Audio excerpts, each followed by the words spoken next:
તો મિત્રો, તમારું સ્વાગત છે મારી યુટ્યુબ ચેનલમાં. આજે આપણે વાત કરવાના છે માનવ ગરિમા યોજના વિશે.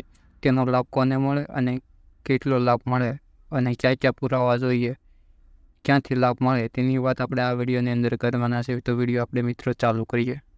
આ યોજનાનો લાભ કોને મળે? અનુસૂચિત જનજાતિ વ્યક્તિઓ આર્થિક રીતે પગભર થઈ શકે અને સમાજ અન્ય વર્ગોની મારફત હરોળમાં આવી શકે તે માટે આ યોજના અમલમાં કરવામાં આવેલી છે.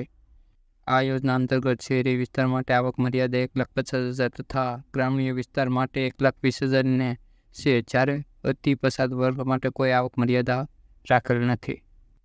આ યોજના માટે પાત્રતા આપવામાં આવેલી છે ઘણી બધી. અરજદારની ઉંમર 18 વર્ષથી ઓછી નહીં અને 60 વર્ષથી વધુ ન હોવી જોઈએ, અથવા અગાઉના વર્ષોના લાભાર્થી કે તેના કુટુંબના સભ્યો આ ખાતા દ્વારા કે ગુજરાતના રાજ્યના અન્ય ખાતા એજન્સી કે સંસ્થા કે આ પ્રકારના સહાય મેળવેલી ન હોવી જોઈએ. આ યોજનાનો લાભ કુટુંબના કોઈ એક વ્યક્તિને ફક્ત એક જ વાર મળવાપાત્ર થશે. આ યોજનાનો લાભ ક્યાંથી મળે? સમાજ કલ્યાણ નિરીક્ષણ સહાય માટે અરજી કરી શકે છે.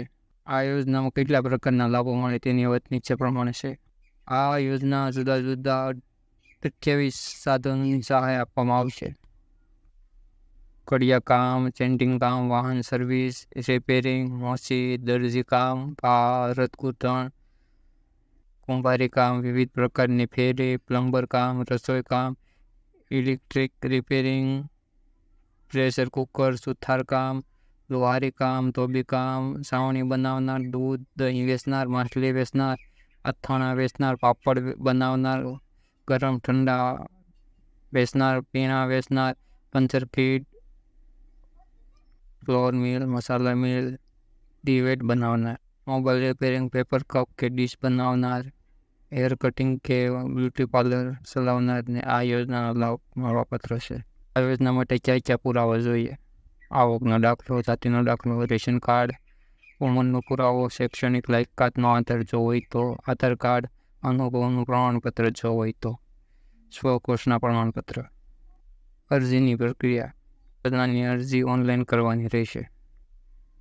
સમાજ કલ્યાણ વેબસાઇટ